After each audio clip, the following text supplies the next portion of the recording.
पवित्र श्रीमद् भागवत गीता, पवित्र चारों वेद, पवित्र कुरान शरीफ, पवित्र बाइबल, पवित्र गुरु ग्रंथ साहिब, पवित्र कबीर साहिब की वाणी में छुपे हुए गूढ़ रहस्य अर्थात तत्व को जानने के लिए कृपया अवश्य सुनिए जगत गुरु तत्वदर्शी संत रामपाल जी महाराज के मंगल प्रवचन। फाल्गुन उत्तरते की फाल्गुन सुधी द्वादशी सन 1727 को वो परमात्मा आकर के वहाँ खड़े हुए, उनके पास विराजमान हुए, उपस्थित हुए। तो ग्वालों ने पूछा कि महाराज जी, हे महात्मा जी, आओ भोजन खा लो। वो भोजन खा रहे थे। परमात्मा ने कहा भी भोजन तो मैं खा के आया हूं। फिर जैसे प्रसंग चलता है, पूछते हैं कहाँ से आए हो, कौन सा आपका गांव है। परमेश्वर ने कहा कि मेरा गांव सतलोक है और मैं वहां अपने गांव से खाना खा के आया हूं। उन्होंने पूछा कितनी दूर है तेरा गांव यहां से बाबा जी। परमेश्वर ने कहा कि मेरा गांव 16 शंख कोस की दूरी पर है। ग्वालों ने सुना 16 कोस, एक कोस लगभग 1.25 किलोमीटर का होता है। इस बात पर उन्होंने विशेष ध्यान नहीं दिया। कहा कि ठीक है महाराज जी, खाना नहीं खाते तो दूध पी लो, क्योंकि गौवें बहुत शरीफ होती थी, जब चाहे उसका दूध निकाल लिया करते थे पाली। कुछ एक ऐसी गौवें भी होती थी। परमात्मा ने कहा भी दूध अगर पिलाना चाहते हो तो कंवारी गाय का दूध पीता हूं मैं। वो ग्वाले कहने लगे महाराज जी, आप तो हमारे साथ मजाक करते हो, आपकी दूध पीने की नीयत नहीं है। कंवारी गाय कभी दूध देती है? तो परमात्मा ने कहा यदि तुमने पिलाना है तो पिलाओ, नहीं तो हम चलते हैं। उसमें अतिथि और साधु संतों की सेवा बहुत किया करते हैं। अगर साधु संत बगैर कुछ खाए पिए द्वार से चला जाता, अपमान मानते थे। उसमें गरीबदास जी 10 वर्ष के बच्चे खड़े हुए और अपनी एक प्रिय बच्ची थी, गाय की बछिया, कंवारी गाय, उसका गले में बंधा हुआ रस्सा पकड़ कर लाए और कहा देखो महाराज जी, ये कंवारी बछिया है, गाय है, इसके बच्चा भी नहीं हुआ है, ये दूध कैसे देगी भगवान। परमात्मा ने कहा कि तुम्हारे पास कोई ऐसा पात्र है 5-4 किलो का, 5-4 सेर का, जिसमें 5-4 सेर दूध आ जावे। उन्होंने कहा जी है, हमारे पास एक छोटा मटका है, छोटा घड़ा है। परमात्मा ने कहा लाओ। कबीर परमेश्वर ने कहा वो लाओ। वो धो मांज कर साफ करके लाए और कहा इसके नीचे रखो गाय के। गरीबदास जी ऐसे पकड़ के गाय के सतनों के नीचे बैठ गए। तब परमात्मा ने, कबीर परमेश्वर जी ने उस बछिया की कमर पर थपकी मारी, लंबे लंबे सतन हो गए और दूध की धार बह चली। वो पात्र भरते ही अपने आप बंद हो गई। गरीबदास जी 10 वर्षीय बालक ने परमेश्वर के सामने लाकर रखा कि ले भगवान, आपकी ही कृपा से दूध प्राप्त हुआ है कंवारी बछिया के, कंवारी गाय के, पी लो। आधा परमेश्वर ने मुंह लगा कर पी लिया और शेष कहा अन्य जितने भी ग्वाले बैठे थे पाली, उन पालियों से कहा कि ले भाई तुम भी पी लो बच्चों, अमृत है ये हमारे गांव से आया है, सतलोक से। अब वो जो बड़े पाली थे वो कहने लगे हम ना पीवें जादू जंत्र का। अन्यो बेराना तू कौन सी जात का, तने झूठा कर दिया। छुआछात बहुत ज्यादा थी पहले। गरीबदास साहिब जी ने कहा कि लो महाराज जी मुझे दे दो आपका बचा खुचा, और शेष बचा हुआ जितना पीना था उन्होंने पी लिया। सभी ग्वाले वहां से उठकर चले गए, दूर दूसरे वृक्षों के नीचे बैठ गए। जिस जंडी के पेड़ के नीचे सभी बैठकर खाना खा रहे थे, जहां परमात्मा ने ये लीला की, वो गाय भी वहीं उसी वृक्ष के नीचे थी। वो सब वहां से उठकर दूर चले गए कि ये पता नहीं कैसा जादूगर है, और हमने पिए इसके झूठे दूध को। दूर दूर जाके बैठ गए। अकेले गरीबदास जी वहां पर रह गए। परमात्मा ने उस बच्चे को समझाना प्रारंभ किया कि बेटा तू बहुत अच्छी आत्मा है और भक्ति किया कर। तब गरीबदास जी ने कहा कि महाराज हम तो भक्ति बहुत करते हैं। किसकी भक्ति करते हो? कि हमारे यहाँ पड़ोस गांव में शिव का मंदिर है, शिव जी पूजते हैं, और भी कई बताई जैसा भी छठे महीने वर्ष में जो पूजाएं हम करते रहते हैं। तब परमात्मा कबीर देव जी ने उनको सब कहानी सुनाई, बताया कि बेटा जो साधना तुम कर रहे हो ये मोक्षदायक नहीं है।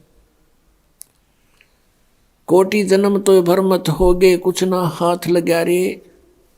कुकर सुकर खरबया बोरे, कौआ हंस बुगारे। कोटि जन्म तू राजा की न्या, मिटी न मन की आशा। और भिक्षुकों के दर दर घूमया, ये मिला ना निर्गुण रासा। इंद्र कुबेर ईश की पदवी, ब्रह्मा वरुण धर्मराया। और विष्णुनाथ के पुर को जाके तू फिर भी वापस आया। असंग जन्म तन मरत्या होगे, जीवित क्यों ना मरे रे। द्वादश मद महल मठ बोरे, बोर ना दे धरे रे। दोजक बहिष्ठ सभी ते देखे, राजपाट के रसिया। तीन लोग से तरपत नाही, ये मन भोगी खसिया। सतगुरु मिले तो इच्छा मेटे, पद मिल पदे समाना। चल हंसा उस लोक पठाऊं, जो आदि अमर अस्थाना। चार मुक्ति जा चंपी करती, माया होरी दासी। दास गरीब अभय पद पर से, वो मिले राम अविनाशी। अब ये ज्ञान परमात्मा ने गरीबदास जी के अंतःकरण में फीड किया था, जो फिर गरीबदास जी ने आगे आके परमात्मा का दिया हुआ ज्ञान लिपिबद्ध करवाया। इसमें परमात्मा ने समझाया कि बेटा जो साधनाएं, जिन भगवानों को तुम परमात्मा माने हुए हो, इनकी भक्ति करने से मोक्ष नहीं होता, जन्म और मृत्यु का रोग समाप्त नहीं होता। कठिन कठिन साधनाएं करके साधक बड़ी बड़ी यानी देव पद को प्राप्त कर लेते हैं, और फिर अपना पुण्य अक्षीण होने पर फिर दोबारा जन्म और मृत्यु में आ जाते हैं। परमात्मा बताते हैं, मन तू चल रे सुख के सागर, जहां शब्द सिंधु रत्नागर। अब सुख सागर किसे कहते हैं? शंखों लहर मेहर की उपज, कहर नहीं जा कोई। दास गरीब अचल अविनाशी, सुख का सागर सोई। शंखों लहर मेहर की उपजे, और कहर नहीं जहां कोई। जैसे कभी कभी एकांत स्थान पर बैठे हो, परमात्मा की याद आ रही हो, उस समय अचानक शरीर के अंदर एक ऐसी हिलोर उठती है, कोई भी बुरा नजर नहीं आता, एकदम शांत स्वभाव हो जाता है। शत्रु के प्रति भी शत्रुता नहीं आती, किसी ने कितना ही दुख दे रखा उसके प्रति भी कोई ग्लानि नहीं रहती। वो लहर थोड़ी सी देर की होती है, उसके चले जाने के बाद कितनी कोशिश कर ले वो भाव नहीं बनता प्राणी का। और उसके बाद फिर वही वो ऐसे है, वो ऐसे है, ऐसे करना है, कोई टेंशन की याद आ जाती है, बहुत सी ऐसी समस्याएं फिर घेर लेती हैं। तो परमात्मा याद दिलाते हैं कि उस सतलोक के अंदर ऐसी हिलोर शंखों वहाँ इतना सुख रहता है सदा। शंखों लहर मेहर की उपजें, और कहर नहीं जा कोई। दास गरीब अचल अविनाशी, सुख का सागर सोई। अचल अमर, जैसे जिसको शाश्वत स्थान कहते हैं, वो सतलोक है, सनातन परम धाम, कभी नाश न होने वाला अमर लोक। और वहाँ अमर पुरुष, सत्य पुरुष, वो परमात्मा है। तो कबीर परमेश्वर जी समझा रहे हैं कि कोटि जन्म तो बरमत हो गए, कुछ ना हाथ लगा रे। पुण्यात्माओं, जैसे आदरणीय नानक साहिब जी जो सिख धर्म के प्रवर्तक हैं, ये आत्मा सतयुग के अंदर वो अम्बरीश राजा थे। राजा अम्बरीश बड़े भक्त थे, सच्चे साधक थे विष्णु जी के। और दुर्वासा जी एक बहुत बड़े सिद्ध पुरुष थे। दुर्वासा के सामने सब कांपा करते थे। दुर्वासा जी उनके घर पर चले गए और उनको कुछ आध्यात्मिक मार्ग अपने हिसाब से बताने की चेष्टा की। राजा अम्बरीश ने उनकी उस समय तो स्वीकृति दे दी, लेकिन बाद में अपनी क्रियाएं वही रखी। दूसरी बार जब दुर्वासा जी आए, उसने देखा कि वही क्रियाएं कर रहा, तो उसको बड़े दुख हुआ कि तूने मेरी आज्ञा का पालन नहीं किया। राजा अम्बरीश को समाप्त करने के लिए, मारने के लिए एक सुदर्शन चक्र छोड़ दिया, और वो इतना तेज जैसे आग का पूरा गोला हो, और अम्बरीश की तरफ फेंक दिया। सामने बैठे थे अम्बरीश के चरण छूकर वो सुदर्शन चक्र वापस दुर्वासा को मारने के लिए चल पड़ा। अब दुर्वासा वहां से भाग लिया अपनी जीवन रक्षा के लिए। भगवान ब्रह्मा के पास गया, ब्रह्मा ने मना कर दिया कि ऋषि जी यहाँ से जाओ, ये मेरे बस की बात नहीं है, इसे तेरी रक्षा करना। फिर शिव जी के लोक में गया, दौड़ा दौड़ा ऊपर सिद्धि से उड़कर, और पीछे पीछे सुदर्शन चक्र चल रहा है। शिव जी ने भी देखा कि ये तो बहुत खतरनाक शस्त्र है, और ऋषि जी यहाँ से जाइए, यहाँ से जाइए, मैं नहीं इसे तेरी रक्षा कर सकता। विष्णु जी के लोक में गए, और विष्णु जी का पुजारी था अम्बरीश। तो विष्णु जी ने पूछा कि क्या बात करी, क्या गुस्ताखी कर दी ऋषि जी आपने। तब उसने सारी कहानी बताई कि गलती मेरी ही है। तब विष्णु जी ने कहा कि ऋषि जी, ये भक्ति मार्ग है, आप जाओ और राजा अम्बरीश के चरण छुओ, वो अक्षमा करेंगे तो तू अक्षमा होगा, अन्यथा नहीं। अब वहां उसके पैरों तले की जमीन खिसकी। दुर्वासा ऋषि के हाथ जोड़कर कहता, भगवान आपके दरबार में मेरी रक्षा नहीं है, और कहाँ होगी। विष्णु जी कहने लगे, आप जाइए, जो मैंने कहना था कह दिया। अब दुर्वासा वहां से भाग गया।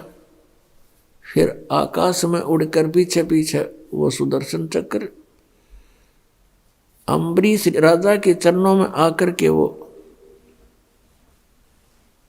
दुर्वासा गिर गया और कहा, मेरी रक्षा करो, मुझे बचा दो। तब अम्बरीश राजा ने कहा कि ऋषि जी, मैंने कुछ नहीं किया, आपका किया आपको मिला है। और बात सुनो ऋषि जी, ये भक्ति मार्ग है, इसमें किसी के साथ जोर जबरदस्ती नहीं करनी चाहिए। अपना ज्ञान तो कोई मानता ठीक है, नहीं मानता तो नहीं। तब उसने पकड़ के सुदर्शन चक्र को शांत कर दिया अम्बरीश राजा ने, और पकड़ा दिया, ले तेरा शस्त्र। जान बची लाखों पाए, 100 शुक्र मनाए हे ऋषि जी। ऋषि ने कहा कि राजन, आप तो सचमुच सच्चे भक्त हो, मुझसे गलती हो। अब वो राजा अम्बरीश अगले जन्म में त्रेता युग में जन्मा, तब तक वो स्वर्ग आदि में अपना पुण्य अक्षीण करता रहा। त्रेता युग के अंदर राजा जनक बने वही आत्मा अम्बरीश वाली। ऋषि सुखदेव जैसे महर्षि को कहीं ठिकाना नहीं मिला, राजा जनक से उपदेश लिया तब उसका कल्याण हुआ। इनका कल्याण कितना होता है, स्वर्ग तक पहुंच जाते हैं उन साधनाओं से, बस इसी को ये कल्याण मानते थे। अब दास जो आपको समझाना चाहता है, हम उसी पॉइंट पर आते हैं। अब राजा जनक जब अपना समय पूरा करके जाने लगा, विमान आया विष्णु के लोक तक। विष्णु का पुजारी था, विष्णु जी के लोक से विमान आया, उसमें बैठकर राजा जनक जा रहे हैं। अब इस काल के जाल को समझना है हमने, हम कैसे मार खाते हैं। अब जब इसका विमान जा रहा था तो रास्ते में एक नरक था, उसमें 12 करोड़ आत्माएं अपना पाप कर्म भोग रहे थे।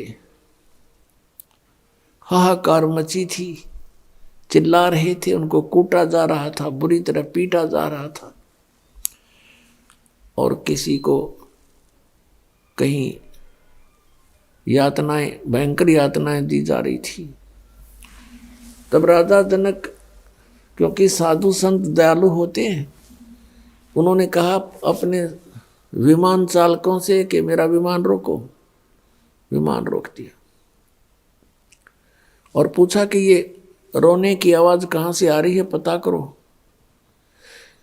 तो उन्होंने बताया कि जो लेकर जा रहे थे वो पार्षद, उन्होंने बताया राजन यहाँ पर एक नरक है और इस नरक में अपने पाप कर्म का भोग प्राणी भोग रहे हैं, उनको दी जा रही यातना से वो चिल्ला रहे हैं।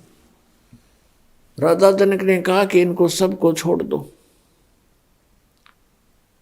इनको सबको छोड़ दो।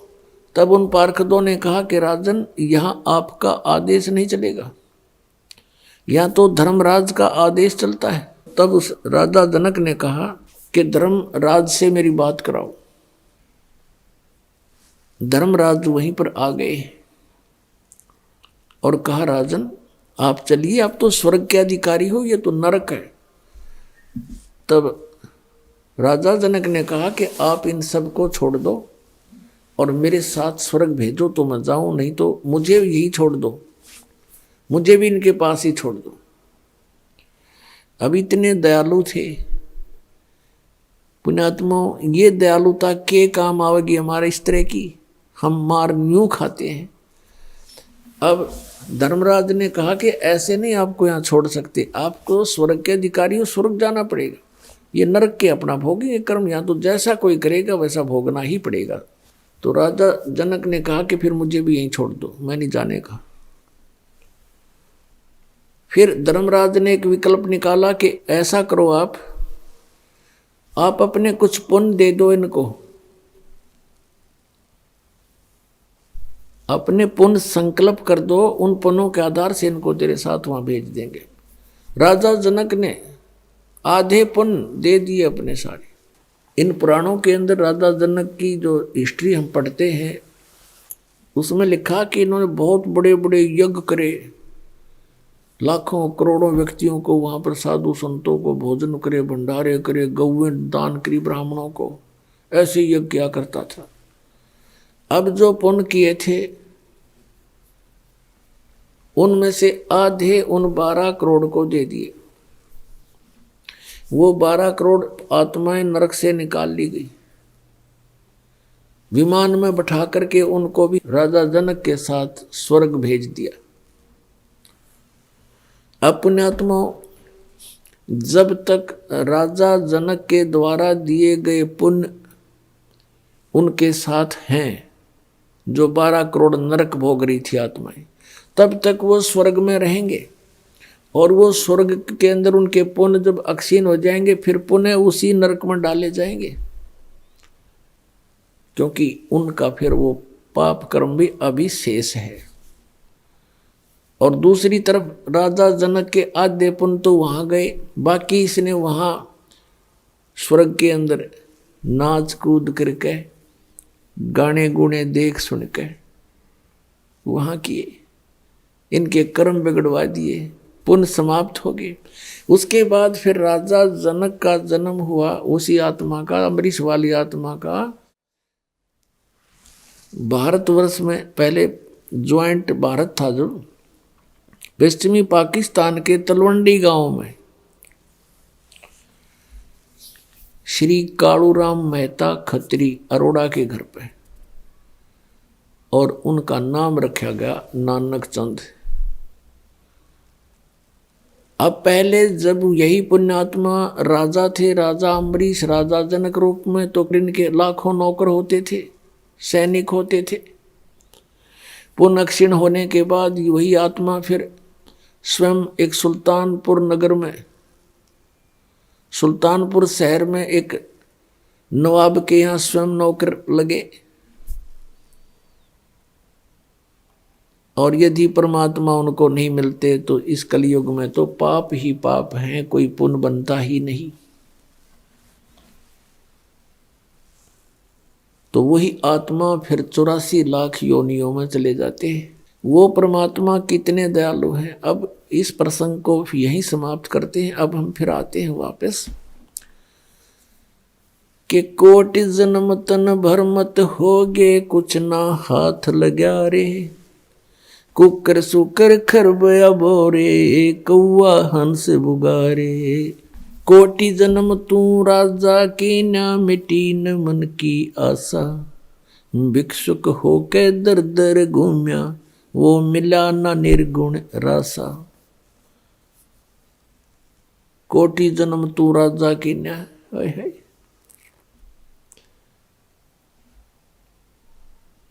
और मिटी न मन की आशा। जैसे पहले जन्म में कोई राजा बनता है तो भी वही इच्छाएं होती हैं, दूसरे जन्म में राजा नहीं बना है तो राजा बनने की चेष्टा प्रयत्न रहता है। फिर क्या बताते हैं कि कुकर सुकर खरबया बोरे, कौआ हंस बुगारे। पुण्यात्माओं, कुत्ते गधे सुअर की योनियां हम भोगे हैं, और हम स्वर्ग में देवता भी बने हैं, हम राजा भी बने हैं। ये ना सोचो कि हम आज यही जो आज हमारी स्थिति है हम सदा ऐसे नहीं, और 84 लाख योनियों में भी हम गए हैं, कुत्ते गधे के शरीरों में भी हम रहे हैं। ये सत्य विधान है यहाँ का, ये सत्य मान लेना कोई, क्योंकि हम भक्ति से बहुत दूर, परमात्मा के विधान से हम परिचित नहीं। और जिन ऋषि महर्षियों को हम परमात्मा प्राप्त मानते थे उनके पास खख नहीं था, वो कुछ नहीं जानते थे भगवान के विषय में। जिस कारण से आज हम परमात्मा के उस नियम से बहुत अपरिचित हो गए। हमें अब मनुष्य जीवन में जो सुविधाएं हैं इनको पाकर हम ये सोच बैठे हैं कि हम ऐसे ही मौज रहेगी, इसको मौज मान रहे हम। जो थोड़ा सा राहत हमें अन्य प्राणियों से ठीक सी महसूस हो रही है, लेकिन हम अन्य योनियों में भी बहुत कष्ट उठा चुके हैं। तो क्या बताते हैं, कुकर सुकर खरबया बोरे, कौआ हंस बगारे। कोटि जन्म तन भर मत होगे, कुछ नहीं हाथ लगा रे। आप यहाँ देखते हो बहुत से उदाहरण ऐसे, जैसे एक पोलैंड देश का एक कैबिनेट यानी पूरा मंत्रिमंडल एक ही जहाज में कहीं जा रहे थे, सारे किसी का शोक व्यक्त करने, और वो जहाज क्रश हो गया, दुर्घटनाग्रस्त हो गया। उसमें 97 बताओ 97 सदस्य थे, सारे मंत्री, फिर MP और प्रधानमंत्री उनका, वो सारे के सारे उसी में मृत्यु को प्राप्त हो गए। गए थे दूसरे का शोक व्यक्त करने, आप ही बीच में रह गए। अब उसको क्या हाथ लग गया, प्रधानमंत्री बना हुआ था। और भी यहाँ बहुत से प्रमाण हैं, जैसे मुख्यमंत्री आंध्र प्रदेश के थे, हेलीकॉप्टर से यात्रा कर रहे थे, दुर्घटनाग्रस्त हो गया। तीसरे दिन तो उसका 100 मिला था, कोई फर्स्ट एड करने नहीं पाया उसको। ऐसे ही अरुणाचल प्रदेश का एक मुख्यमंत्री 7 दिन में लाश मिली थी उसकी, ऐसे ही हेलीकॉप्टर से उसके गिर जाने से जंगल में पहाड़ों पर मृत्यु को प्राप्त हुआ था। और उन व्यक्तियों की कितनी आशाएं थी,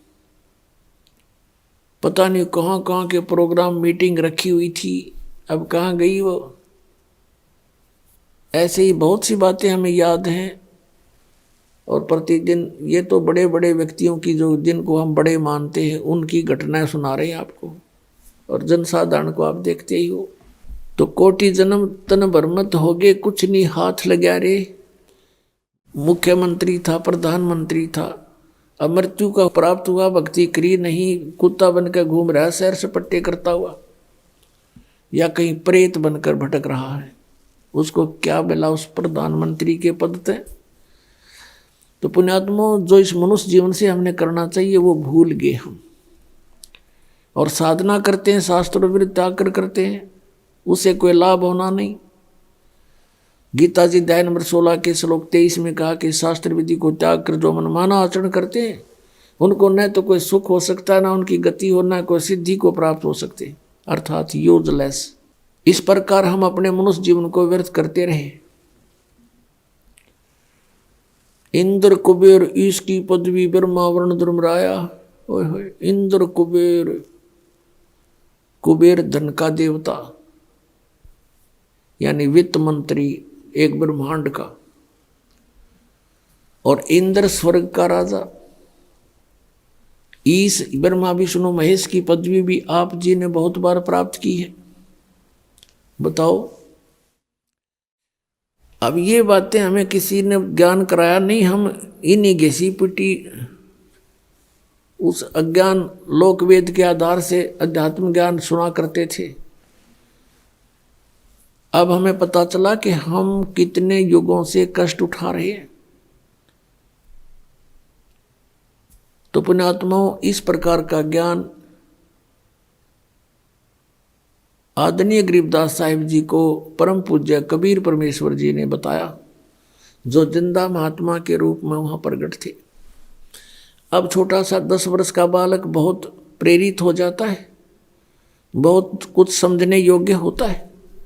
एकदम हृदय में ऐसी प्रेरणा बन गई, चरणों में गिर गया और कहने लगा, परमात्मा, क्या इन ब्रह्मा विष्णु महेश से भी ऊपर कोई और प्रभु है? तब परमात्मा ने कहा, बेटा, ये तो एक ब्रह्मांड के अंदर समझ लो एक विभागीय मंत्री है। रजगुण विभाग के ब्रह्मा जी, सतगुण विभाग के विष्णु जी, और तमगुण विभाग के शिव जी। इनके पिता हैं ज्योति निरंजन काल, जिसे सरपुरुष कहते हैं। गीता जी अध्याय नंबर 15 के श्लोक नंबर 16 और 17 में 3 पुरुष बताए हैं, एक सरपुरुष, एक अक्षर पुरुष। सरपुरुष तो ये ब्रह्म है, 21 ब्रह्मांड का स्वामी, जिसको काल भगवान कहते हैं, और अक्षर पुरुष 7 शंख ब्रह्मांड का स्वामी, जिसको परब्रह्म भी कहते हैं। ये दोनों प्रभु, पुरुष माने प्रभु, और इनके अंतर्गत जितने प्राणी हैं ये सब नाशवान हैं। जीव आत्मा किसी की नहीं मरती, वो तो कुत्ते के देखी भी नहीं मरती। 15वें अध्याय के 17वें श्लोक में फिर कहा है कि उत्तम पुरुष तू अन्य परमात्मा इति उदाहरते। उत्तम पुरुष यानी श्रेष्ठ परमात्मा तो इन ऊपर वर्णित 16वें श्लोक में कहे दोनों पुरुषों से, सरपुरुष और अक्षर पुरुष से भी कोई और है, अन्य है, और वही परमात्मा कहता है, और वही तीनों लोकों में प्रवेश करके सबका धारण पोषण करता है। वो उल्टे लटके संसार रूपी वृक्ष की मूल है, जड़ है। तो इस प्रकार गरीबदास साहिब जी को परम पूज्य परमेश्वर कबीर जी ने सर्व ब्रह्मांडों की रचना का ज्ञान कराया। बच्चा बड़ा ध्यान से सुन रहा है, और फिर प्रेरणा हुई कि हे परमात्मा, आप तो समर्थ हैं। जब आप एक कंवारी गाय का दूध निकाल सकते हो मालिक, आप सब कुछ कर सकते हो। छोटे से बालक का हुआ, बहुत बड़ी बात खटक गई उसका, और कहा, परमात्मा, मुझे अपना गांव दिखा दो, आप कहाँ से आए हो, मुझे भी ले चलो एक बार आपके गांव में। और गरीबदास साहिब जी ने पूछा कि हे प्रभु, ये इतना स्वादिष्ट दूध मैंने कभी नहीं पिया, दूध डेली पीता हूँ मैं, लेकिन जो दूध आज इस कंवारी गाय से मुझे प्राप्त हुआ आपकी कृपा से, ऐसा स्वादिष्ट दूध मुझे कहीं नहीं मिला। तब परमात्मा ने कहा, बेटा ये यहाँ के लोगों का दूध नहीं, ये मेरे गांव से दूध आया था, सतलोक से। हे परमात्मा, जब वहां का यहाँ कैसे पहुंचा, ये मेरी शक्ति का काम है। तब कहा, मुझे भी एक बार आप ले चलो वहां पर। तब परमेश्वर ने उस आत्मा को साथ लिया, ब्रह्मा विष्णु महेश का स्थान दिखाया, उनकी सतीथि से परिचित कराया।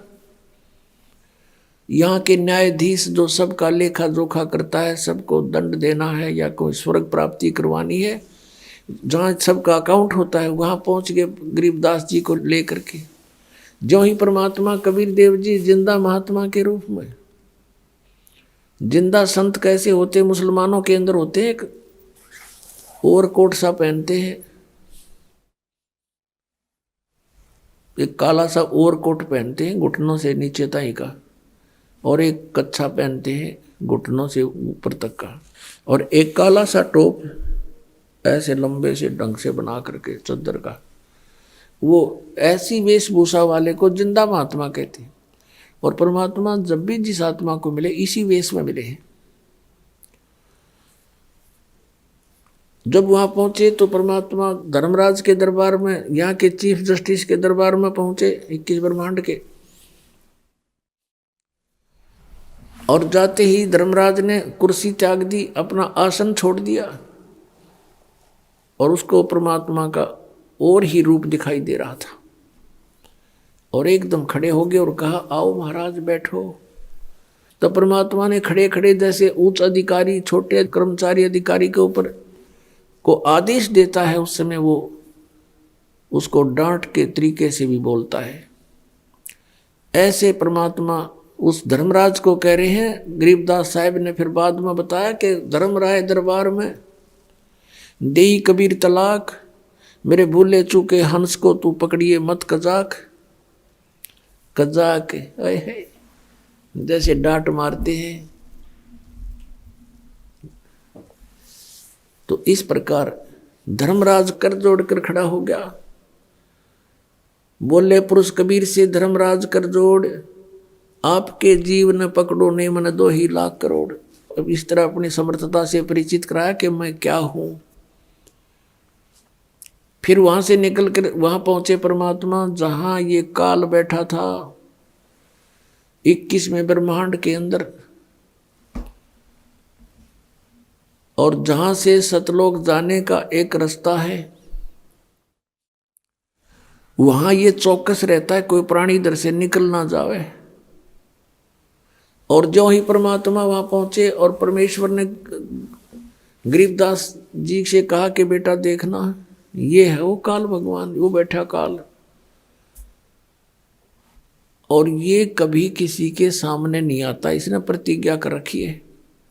गीता जी अध्याय नंबर 7 के श्लोक 24-25 में ये कहता है, अर्जुन श्री कृष्ण में प्रवेश करके बोल रहा है कि अर्जुन, मेरा ये वास्तविक रूप है, विराट रूप। जैसे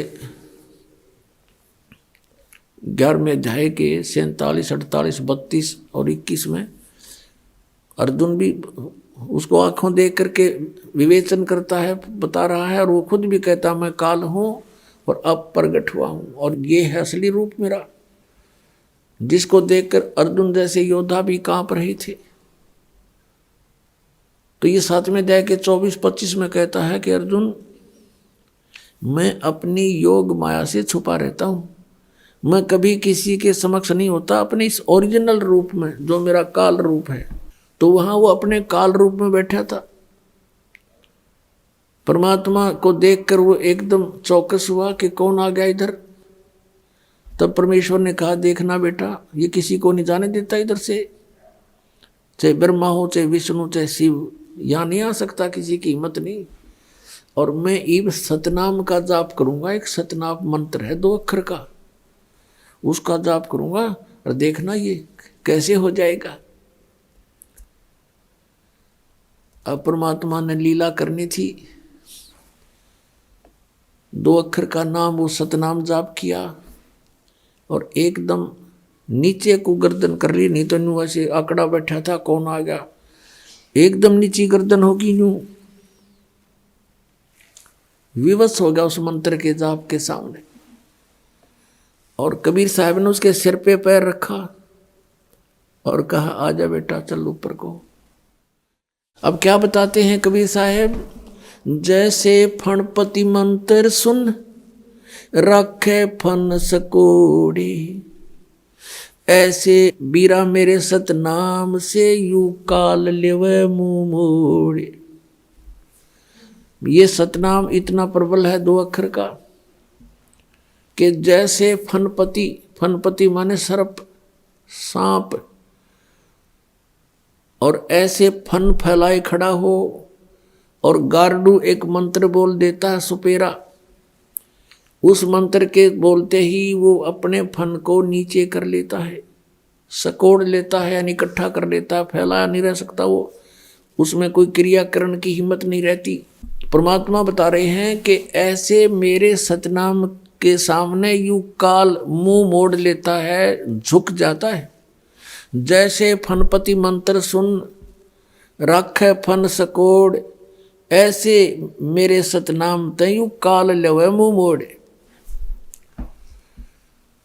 अब ऊपर जाकर के जब क्या देखा, सतलोक में प्रवेश किया 12वें द्वार में। अभी तक हमने 10वां द्वार सुना था, क्योंकि इनकम्प्लीट नॉलेज, इनकम्प्लीट बिल्कुल उलट बेकार व्यर्थ का ज्ञान सुना हुआ था। ये केवल एक ब्रह्मांड तक की है ये 10वां द्वार,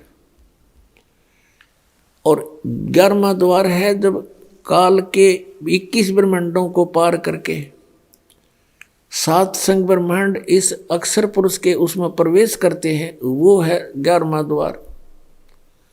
और फिर 7 संग पार करके सतलोक में प्रवेश करते हैं, वो है 12वां द्वार। तो अभी इस शब्द में लिखा है, जैसा अभी आपको सुना था कि 12 मद महल मठ बोरे बहुर ना दे धरे रे, असंग जन्म तन मर्त्या होगे जीवित क्यों ना मरे रे। और 12 मध्य, 12 माने 12, मध्य महल मठ बोरे, वो परमात्मा का वो परम पद, वो सतलोक सनातन परम धाम वहाँ है वो मठ। मठ माने स्थान, जहाँ जाने के बाद बहुर ना दे धरे रे, जहाँ जाने के बाद साधक फिर लौट कर कभी संसार में नहीं आते, वो 12वां द्वार है। अभी तक ये जितने भी पंथ थे, जितने भी संत थे, परमात्मा परिचित संतों को छोड़कर वो केवल 10वें द्वार तक ही सीमित थे। वो काहे के सतलोक गए होंगे फिर, अंडरस्टूड है। जब सतलोक में प्रवेश किया, वो तेजों में लोक है, जैसे हीरा अपने आप चमकता है, ऐसे ही वो सतलोक अपने आप प्रकाशित है, सौ प्रकाशित है। और उसमें परमेश्वर कबीर देव जी, कबीर साहिब जी अपने अन्य रूप में विराजमान थे। जैसे आपने कबीर परमेश्वर जी का शब्द सुना है, करने नो दीदार मैल में प्यारा है, और लास्ट में फिर बताया है कि उस परमात्मा के एक रोमकूप में करोड़ सूर्य मिला दे, करोड़ चंद्रमा मिला दे, ऐसा उस एक रोमकूप का की रोशनी भी अधिक है। ऐसा सतपुरुष दीदारा है, सतपुरुष के ऐसे दर्शन है। तो वहाँ जब परमात्मा तख्त पर विराजमान थे, सिंहासन पर विराजमान थे, नीचे से जिंदा वाले महात्मा के रूप में भी वो परमात्मा गए, नीचे से अपने ही दूसरे रूप पर जो सिंहासन पर विराजमान है, करोड़ सूर्य करोड़ चंद्रमा मिला दे, एक रोमकूप की इससे भी अधिक रोशनी वाले तेजों में शरीर में, मनुष्य सदृश शरीर में विराजमान है। उन पे चवर करने लगे, जिंदा वाले रूप में नीचे से गए थे जो। अब गरीबदास जी ने सोचा कि ये है भगवान, ओहो कितना सुंदर है, कैसा चेहरा है, कैसा नूर है इसका। और यहाँ ये जो महात्मा नीचे से आया है, ये कोई यहाँ का नौकर लगता है। गरीबदास जी इतनी सोच ही रहे थे, उसी समय तेजो में शरीर खड़ा हुआ, जिंदा वाले शरीर में नीचे से गए थे साधु रूप में, वो विराजमान हुए उसी सिंहासन पर, असंग ब्रह्मांड के कंट्रोलर के सिंहासन पर। और वो जो तेजो में शरीर जो भगवान दिखाई दे था, परमात्मा नजर आव था, वो लगा चंवर कर जिंदा के ऊपर नौकर की तरह। अब गरीबदास जी सोच रहे हैं भगवान कौन सा इनमें, ये महात्मा भी खूब है भाई, इसके ऊपर परमात्मा चंवर कर रहा है, इसकी सेवा कर रहा है। इतने में क्या हुआ कि वो तेजो में शरीर जिंदा वाले शरीर में समा गया। अकेले कबीर परमेश्वर जी जिंदा महात्मा के रूप में जो नीचे से गए थे वही विराजमान है, चंवर अपने आप घूम रहा है ऑटोमेटिकली। तब परमेश्वर ने कहा कि बेटा मैं सारे ब्रह्मांडों का मालिक हूँ, सब ब्रह्मांड मैंने रचे हैं, सभी प्राणियों जीवों की उत्पत्ति भी मैंने की है। फिर सारी कहानी बताई कि यहाँ से वो जो वहाँ दुख पा रहे हैं काल के लोक में, वो कैसे वहाँ गए। सारी कथा सुनाई कि तुम सभी यहीं रहा करते थे, ये सब के आपके मकान, ये स्थान खाली पड़े हैं। जितनी प्राणी वहाँ गए हैं, चींटी से हाथी तक, रंक से राजा तक, ये सभी यहाँ रहते थे, ये सारे खाली पड़े इनके। इनमें मस्ती लगी, सुख था घना। और यहाँ एक ज्योत निरंजन नाम का अंडे से निकला हुआ प्राणी था, आत्मा था, उसने कुबद छाई, एक पैर पे खड़ा होके तप करने लगा। उसके ऊपर ये सब आसक्त हो गए, उसकी उस ड्रामाबाजी को देखकर, उसकी एक्टिंग को देखकर, जो आजकल के लोक में कष्ट पा रहे हैं। मैंने बहुत बार उनसे कहा कि तुम मस्त रहो बच्चों, इसकी क्रिया को मत देखो। ऊपर से तो वो सावधान हो जाते थे, अंदर से कसक घनी बन गई, उस पर आसक्त हो गए, हृदय से चाहने लगे। जब उसने कहा कि मुझे जीव दे दो, तो मैंने उनसे पूछा था क्या तुम जाना चाहते हो, सभी ने स्वीकृति दे दी थी, इसलिए उसके साथ भेजने पड़ गए मुझे।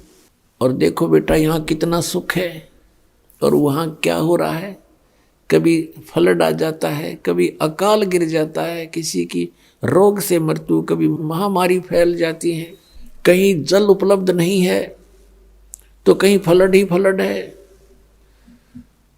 ऐसे स्थान पर चले गए, इस सर्व सुखदायी प्लेस को छोड़कर, स्थान को छोड़कर। अब गरीबदास जी बालक थे, आंखों में आंसू आ गए और कहने लगे भगवान हम तो घने नालायक हैं, हम तो महान पापी आत्मा हैं। हमने देखो एक कैसे भरी थाली का ठोकर मारी, यहाँ सब कुछ उपलब्ध है, हरे भरे बाग हैं, सर्व यानी सदाबहार फल फ्रूट हैं, सदाबहार बेल हैं, सब तरह के यहाँ पर दूधों की नदी बह रही है। और हम वहाँ उस कंगाल लोक में चले गए और कहा भगवान मुझे यहीं रख लो दाता, वहाँ मत भेजो। तब परमात्मा ने कहा बेटा ऐसे नहीं, आपको जाना पड़ेगा और मैं आपको ऐसा मंत्र दूंगा सतनाम 2 अक्षर का, उस सतनाम के जाप को करना और मेरी महिमा को सुनाना सबको। आपने ये देख लिया भगवान कौन है और भक्ति करके आप यहाँ आ सकते हो। आप जब यहाँ से गए तो बहुत पुण्य थे आपके, अब वहाँ पुण्य रहे नहीं, उसने लूट लिया तुम्हारे को। और फिर वो इतना ही समर्थ सक्षम होकर तुम यहाँ आ सकते हो भक्ति के बल से। और एक मंत्र में ऐसा दूंगा तुम्हें, वह भी बताना नहीं किसी को, लेकिन लिख देना सारी वाणी में। मैं तुझे एक वाणी दूंगा, एक ज्ञान भरूंगा तेरे अंतःकरण में, उसको फिर तू बोल बोल के सुनाना। गरीबदास जी से कहा बेटा आपको जाना पड़ेगा, आपके भाई बहन हैं, वो काल से भ्रमित है, उनको ये ज्ञान सुनाना अति अनिवार्य हो गया। तब गरीबदास जी ने कहा जो आपकी आज्ञा प्रभु, मेरे साथ रहना मालिक, बहुत गंदा लोक है वहाँ, तो विचलित हो जाऊं कहीं मैं परमात्मा, परमेश्वर ने कहा बेटा घबरा मत, मैं तेरे साथ रहूंगा। ज्यों बच्चा गऊ की नजर में, यूं साईं को संत, और भक्तों के पीछे फिरे वो भगत वत्सल भगवंत। अब उधर से क्या होता है, फिर बताया कि बेटा मैं 120 वर्ष बनारस में काशी में रहा हूं। 120 वर्ष में काशी में एक कबीर नाम से धानक जुलाहे रूप में लीला की मैंने, और मेरा उद्देश्य वहाँ था जनता को समझाना, तत्व ज्ञान बताना, और वो ज्ञान मैंने वहाँ लिपिबद्ध करवाया था अपने मुख से बोल कर, यथार्थ ज्ञान।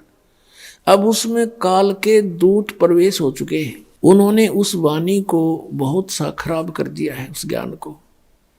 अब मैं तेरे अंदर वो ज्ञान पुनः भरूंगा और आप वहाँ जाकर इसको प्रकट करना, और आने वाले समय में आपके भाई बहन आत्माओं को, पुण्य आत्माओं को काम आवेगा। अब गरीबदास जी ने ये बात बहुत अच्छी लगी। फिर कबीर परमेश्वर जी ने कहा कि मैं ही मिला था किस किस को, नानक साहब को मैं मिला बेई नदी के ऊपर, और वहां से फिर उनको अंतर ध्यान करके यहां लाया था। उसको भी ऐसे ही आपकी तरह सारी सतीथि से परिचित करा करके वापस भेजा था। वो भी श्री विष्णु जी का पुजारी था, गीता जी का पाठ किया करता था, श्री कृष्ण से ऊपर परमात्मा नहीं मानते थे। और जब देखा यहाँ का सारा माहौल, तब जाके उन्होंने नौकरी भी त्याग दी थी और घर छोड़ करके मेरे पास बनारस में आए थे। वहाँ से उनको मैंने सतनाम दिया था और उनको बोल दिया था कि बच्चा अभी किसी को बताना नहीं। और ये पिछली पीढ़ी जो अब समय आया है, मोक्ष मार्ग, मोक्ष युग है, अब मोक्ष का समय है, अब ये भक्ति युग आ गया युग, और इसको दूसरे शब्दों में निर्वाण युग भी कह सकते हैं। मोक्ष युग, मोक्ष का समय आ गया। तब तक इस तत्व ज्ञान को छुपा के रखना है, लेकिन लिख देना, अपनी लिखवा देना, बोल देना अपनी वाणी में, लेकिन किसी को बताना नहीं है सतनाम, नहीं तो बात बिगड़ जाएगी। जब परमात्मा को नानक साहब जी ने सचखंड में देखा था, जिंदा वाले महात्मा के रूप में, जैसे नीचे से लेकर गए थे, जिस रूप में जैसे गरीबदास जी को लेकर गए, और फिर वही लीला परमात्मा सबके साथ करते हैं, वहाँ दूसरे रूप में भी विराजमान थे, वैसे ही वहाँ चौर करने लगे। फिर वो तेजों में शरीर खड़ा हो गया, नीचे से नानक साहब जी के साथ जिंदा रूप में गए थे परमात्मा, वो उस तख्त पर विराजमान हो गए, और ऐसे ही चमर हुआ था। फिर उनको कहा था कि मैं बनारस में, काशी में धानक रूप में रह रहा हूँ। आदरणीय नानक साहब जी, परम पूज्य कबीर परमेश्वर जी समकालीन थे, कम से कम 45 वर्ष वो समकालीन रहे हैं। तो जब वहाँ जाकर देखा बनारस में, तीसरे दिन वापस आए, सबने नानक साहब जी को नदी में डूबा मान लिया था। अगले दिन, तीसरे दिन जब वहाँ प्रकट हुए, खुशी की लहर छा गई, लेकिन नानक जी बदले बदले थे। पहले वाले नानक जी का स्वभाव वो नहीं था। नौकरी त्याग दी, वहाँ से वापस चल पड़े। कहाँ चले?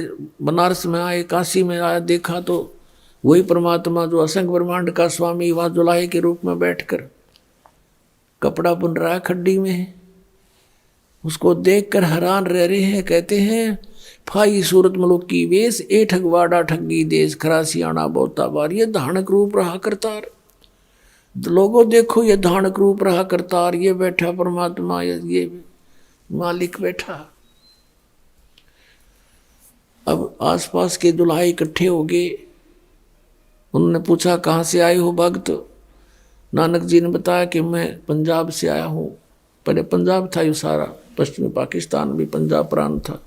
तो बनारस के, काशी के जुलाहे कहते हैं कि देखो, इस पंजाबी की अकल मारी गई, नीरू के पुत्र को ये भगवान बताता है। तब परमेश्वर ने कहा था कि नानक जी से कि प्यारी आत्मा, अब तेरी कोई नहीं सुनेगा, लेकिन जो तूने देखा है ये सत्य है, और इसका ढंडोरा पीटते। 12 वर्ष तक नानक साहब जी ने जगह जगह घूम घूम कर प्रचार किया परमात्मा का, लेकिन किसी ने नहीं माना। फिर परमात्मा का आदेश हुआ कि आप शांत हो जाओ, अपनी भक्ति करो। लास्ट के 16 वर्ष वो अपने खेतों में रहे और भक्ति करते रहे।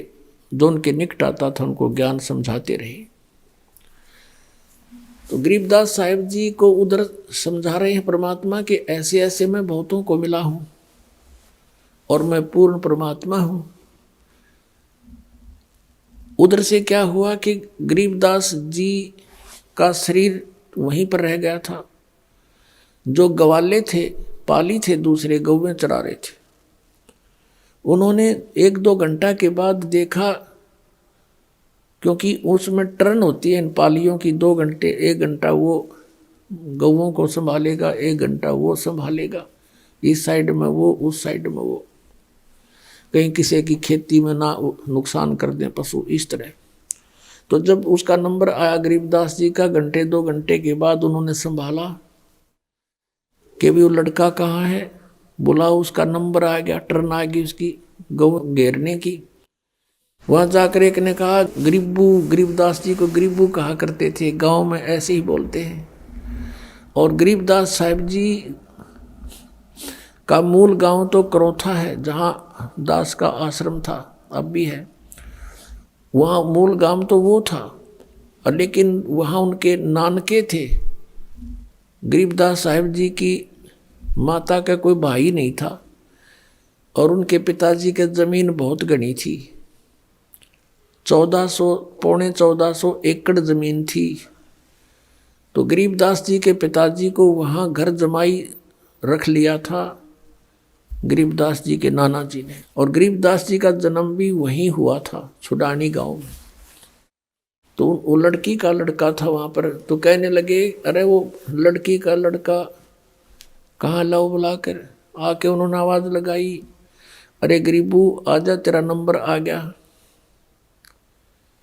अब गरीबू तो पहुँच रहा सतलोक में, वो तो यहीं का मटेरियल था, यहीं छोड़ना ही था, वो छोड़ के चले गए।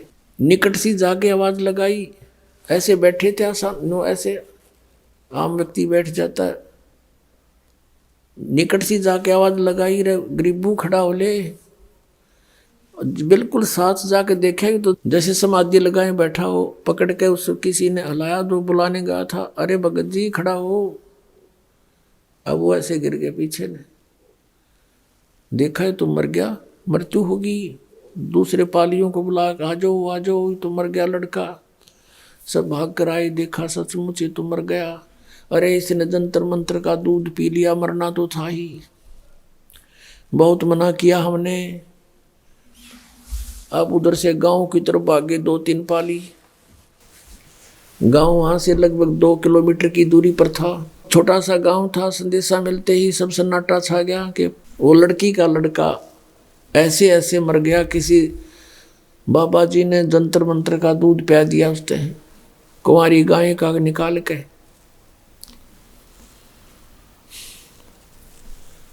अब माता पिता को जब सुना, इकलौता पुत्र था, वहां के 12 वर्ष के बाद उत्पन्न हुआ था। एकदम दोनों बेहोश हो गए। गांव के लोग उधर दौड़ लिए, जाकर देखा सचमुच लड़का मरा पड़ा है। उठा लाए वहां से। उसको उठा, कहने का भाव है कि शमशान घाट पर चिता पर रख दिया, लकड़ी डाल के जलाना शेष था। उसी समय परमेश्वर ने देखा कि ये तो इसके शरीर का नाश कर देंगे, और कहा बेटा जा तू जल्दी कर। उनको सेकंड के अंदर वापस भेज दिया। शरीर में प्रवेश हो गए। प्रवेश होते ही वो एकदम अपने आप जो बंधन बांध रखे थे शव के ऊपर टूट गए। ऐसे हलचल हुई, एकदम उठ गए। उठ के नीचे उतर के खड़े हो गए बच्चे। सब ने खुशी मनाई, लड़का जीवित हो गया, लड़का जीवित हो गया। लेकिन लड़का जीवित तो हो गया, लेकिन वो बोल कुछ और रहा था। पहले वाली वाणी नहीं बोल रहा था, भाषा नहीं थी।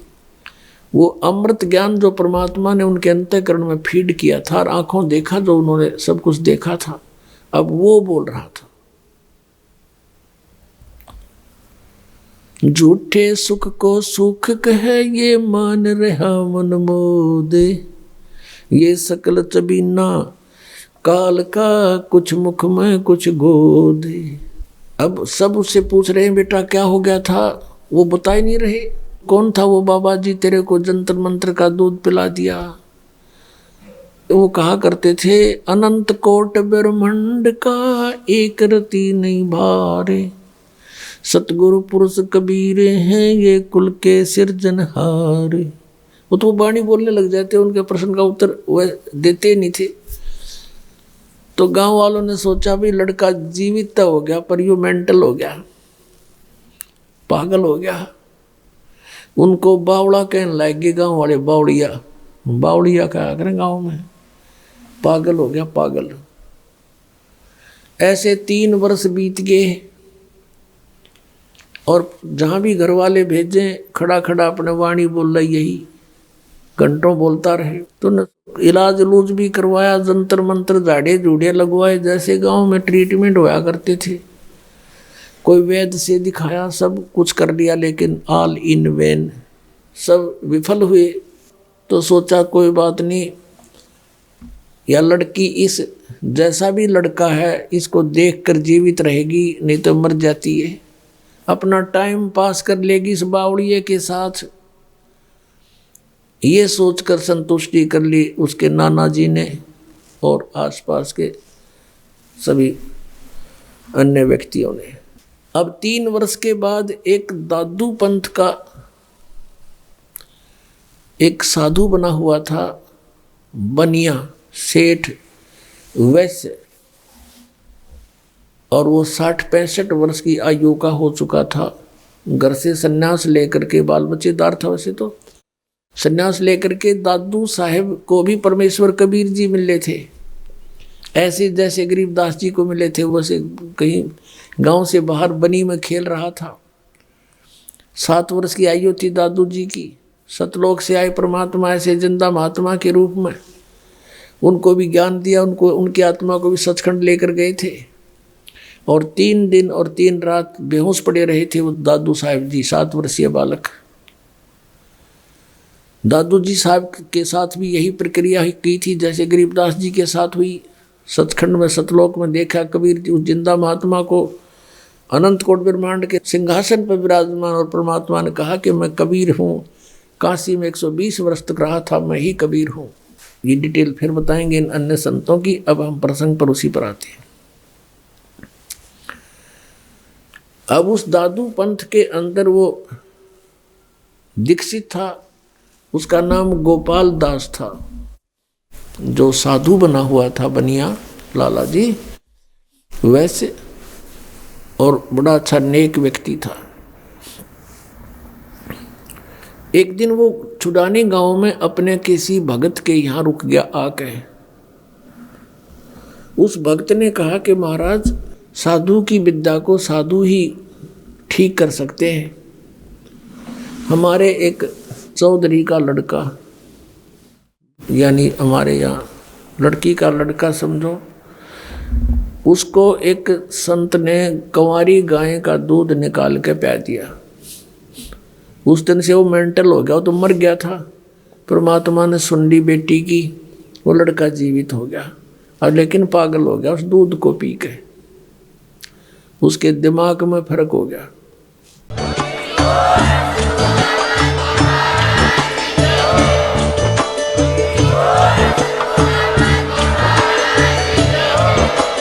आप सुन रहे थे जगत गुरु तत्वदर्शी संत रामपाल जी महाराज जी के मंगल प्रवचन। अधिक जानकारी के लिए विजिट कीजिए हमारी वेबसाइट www.jagatgururampalji.org। संत रामपाल जी महाराज जी के शुभ आशीर्वाद से पूरे विश्व भर में 500 से भी ज्यादा नाम दीक्षा केंद्र हैं, जिन पर संत रामपाल जी महाराज जी द्वारा ऑनलाइन निशुल्क नाम दीक्षा दी जा रही है। अपने नजदीकी नाम दीक्षा केंद्र का पता करने के लिए संपर्क करें 8222880541।